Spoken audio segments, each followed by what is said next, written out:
On se demande souvent quel est l'ingrédient secret derrière un grand projet ou une innovation majeure. Eh bien, c'est une compétence qui peut paraître simple, mais qui est en réalité super complexe à maîtriser. Le travail d'équipe. Alors aujourd'hui, on va décortiquer ensemble ce qui fait, ou non, la force d'un collectif. Bon, pour commencer, mettons-nous d'accord sur ce dont on parle. La définition a l'air basique, mais en fait, chaque mot est important. Collaboration, ça veut dire bien plus que juste bosser côte à côte. Compétences différentes, ça c'est la clé.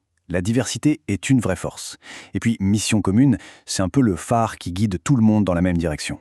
Voilà, la base, c'est ça. Ok, voici notre programme. On va d'abord voir pourquoi ça vaut le coup de s'investir. Ensuite, comment on construit des fondations solides. Puis, on regardera les dangers à éviter. Et enfin, on verra des actions concrètes pour s'améliorer. Allez, c'est parti. Commençons par la question la plus simple. Au fond, pourquoi faire l'effort de travailler en équipe? Parce qu'avant de parler de comment faire, il faut être convaincu que ça sert à quelque chose. Et on va voir que les bénéfices, ils dépassent de loin l'investissement de départ. Ce qui est intéressant, c'est que ces points ne sont pas juste une liste. Non, ils sont connectés. Ils créent un vrai cercle vertueux. Quand on mélange les compétences, forcément, la performance s'améliore. Voir les autres motivés, ça donne la pêche. Et face à un gros problème, plusieurs cerveaux trouvent des solutions là où une seule personne serait restée bloquée. C'est ça, toute la magie de la synergie. L'idée que le tout est bien plus grand que la somme de ses parties. Une seule personne, ça donne un seul angle de vue, plusieurs personnes, et d'un coup on a une vision à 360 degrés. C'est de ce mélange d'idées que naissent la créativité et les solutions que personne n'aurait pu imaginer tout seul. Bon, d'accord, les avantages sont clairs. Mais comment on fait pour que ça marche en vrai? Parce que, soyons honnêtes, il ne suffit pas de mettre des gens dans la même pièce et d'espérer que ça fonctionne. Il faut construire des bases solides. Alors, voyons maintenant les piliers sur lesquels repose toute bonne équipe. Voilà le plan de construction en quelque sorte. La communication, c'est le système nerveux du groupe. La confiance, c'est le ciment qui tient tout ensemble. Une répartition juste des tâches, ça évite les frustrations et le sentiment d'injustice. Le respect, c'est ce qui permet à tout le monde d'oser parler. Et un bon leadership, attention, ce n'est pas donner des ordres, c'est guider et clarifier la direction. S'il ne fallait retenir que deux choses, ce serait vraiment celle-là. Le truc, c'est que l'un ne va pas sans l'autre. Comment faire confiance à quelqu'un si la communication n'est pas transparente? Impossible. Et sans confiance, même la meilleure organisation du monde finit par craquer. Ce sont vraiment les deux piliers centraux.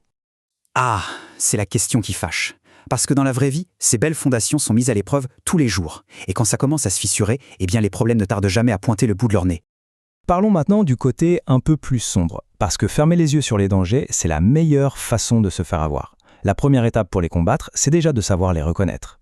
Le plus gros danger, c'est que ces problèmes sont tous liés. Une mauvaise communication, ça crée des malentendus, qui finissent en conflit. Un manque d'organisation, ça mène à une participation inégale. Certains se sentent débordés pendant que d'autres ont l'impression de ne servir à rien. C'est un vrai cercle vicieux. La comparaison est assez frappante, non? C'est comme un miroir inversé. Chaque problème est souvent le symptôme d'un pilier qui n'est plus là. Là où il devrait y avoir de la confiance, on trouve des conflits. Là où la communication devrait être fluide, il y a des silences et des non-dits. C'est le négatif parfait d'une équipe qui fonctionne. Allez, assez parlé des problèmes, maintenant qu'on a posé le diagnostic, on passe au remède. Et c'est la partie la plus importante. Quelles sont les solutions? Comment peut-on concrètement construire une meilleure collaboration? Voici 4 pistes très concrètes. L'écoute active. Ce n'est pas juste attendre poliment son tour pour parler, c'est vraiment essayer de comprendre le point de vue de l'autre. Les réunions régulières, ce n'est pas pour faire joli, c'est pour que tout le monde soit sur la même longueur d'onde. Des objectifs clairs, ça donne un sens aux efforts de tous. Et enfin, valoriser les contributions. Ça, c'est le carburant de la motivation. S'il n'y a qu'une seule idée à retenir de tout ça, c'est bien celle-ci.